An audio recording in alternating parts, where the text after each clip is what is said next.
Bom dia, tarde e noite. Prosseguiremos neste episódio com a terceira parte do capítulo 12 do Evangelho de João, que fala do fruto da vida eterna obtido pela morte de Jesus. Entre os que tinham ido adorar Deus na festa da Páscoa estavam alguns gregos. Eles se aproximaram de Filipe, que era de Betsaida da Galileia, com um pedido: Senhor, queremos ver Jesus. Filipe foi dizê-lo a André, e os dois juntos o disseram a Jesus. Jesus respondeu: Chegou a hora de ser glorificado o Filho do Homem. Jesus agora fala especificamente sobre sua morte e o que ele vai ocasionar: vida para todos no mundo que nele crerem. Os gregos representam os inteligentes e estudados do mundo. Então, agora que eles veem a Jesus, é uma imagem do mundo todo, não somente os judeus, vindo a Jesus. O que Jesus anuncia assim que os gregos vieram pedir para vê-lo?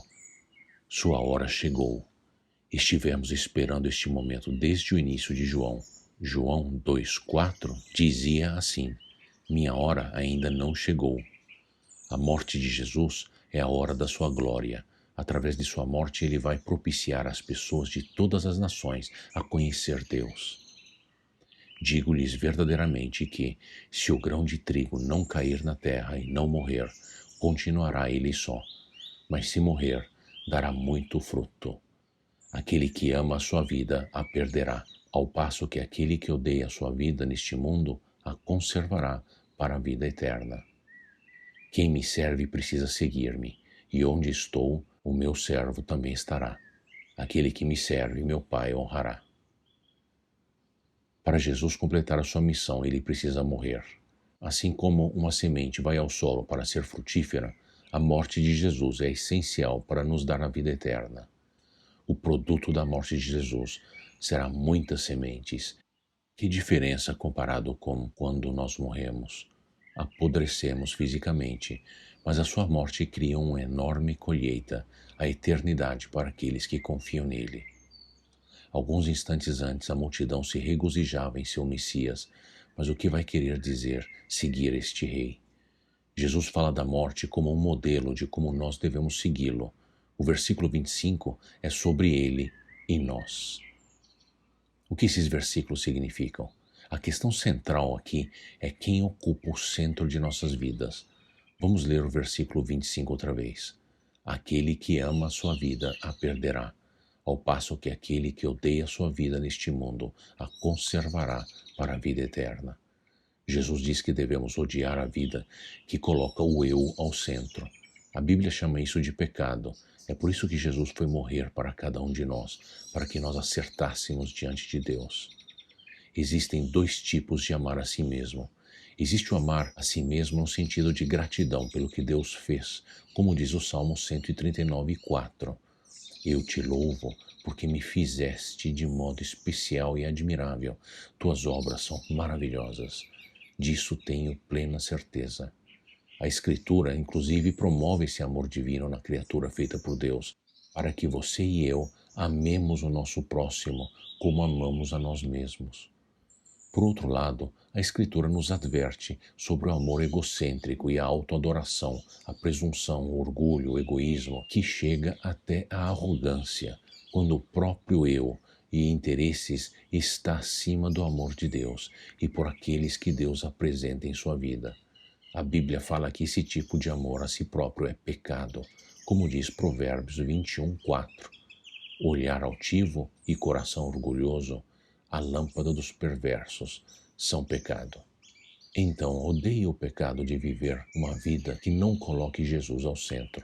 É um paradoxal equívoco pensar que odiar a altivez e amor por si próprio acaba com a própria vida. Pelo contrário, enriquece-a de maneira extraordinariamente profunda.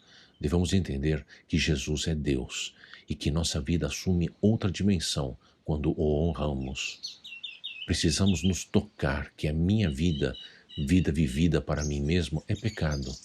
Lembre-se da definição de pecado. Vamos ler João 5:22-23 novamente. O Pai a ninguém julga, mas confiou todo o julgamento ao Filho, para que todos honrem o Filho como honram o Pai. Aquele que não honra o Filho também não honra o Pai que o enviou. O versículo seguinte prossegue com aquela grande afirmação de fé que leva à vida eterna. E eu lhes asseguro: quem ouve a minha palavra e crê naquele que me enviou, tem a vida eterna e não será condenado, mas já passou da morte para a vida. Mas seria um mar de rosas seguir Jesus? Seguir a Jesus significa ir aonde ele for. Como vimos, isso implica ter opositores, como por exemplo, aconteceu com Lázaro, como vimos no episódio passado, quando os chefes dos sacerdotes faziam planos para matar também este amigo de Jesus, pois por causa dele, muitos estavam crendo em Jesus e se afastando da roda deles. Mas seguir Jesus leva a ser honrado pelo Pai, que quer dizer acertar-se com Deus para a eternidade. Pare para pensar. Tendo apenas lido o desafio no capítulo 2, aqui estão algumas perguntas pessoais sobre as quais refletir. Como vai ser para você odiar a própria vida e largar mão de teus confortos e crenças? Seja lá qual for o valor deles, vale mesmo a pena largá-los para seguir Jesus, pois como diz o versículo 26, você, à sua vez, receberá as honras do próprio Deus do universo. E existe algo melhor que isto? Façamos como Maria no episódio anterior, tendo enxergado quem Jesus era. Ela o cultuou com o melhor que tinha, com aquele frasco de nardo puro que ela derramou sobre os pés de Jesus e enxugou com seus cabelos. Deus te abençoe.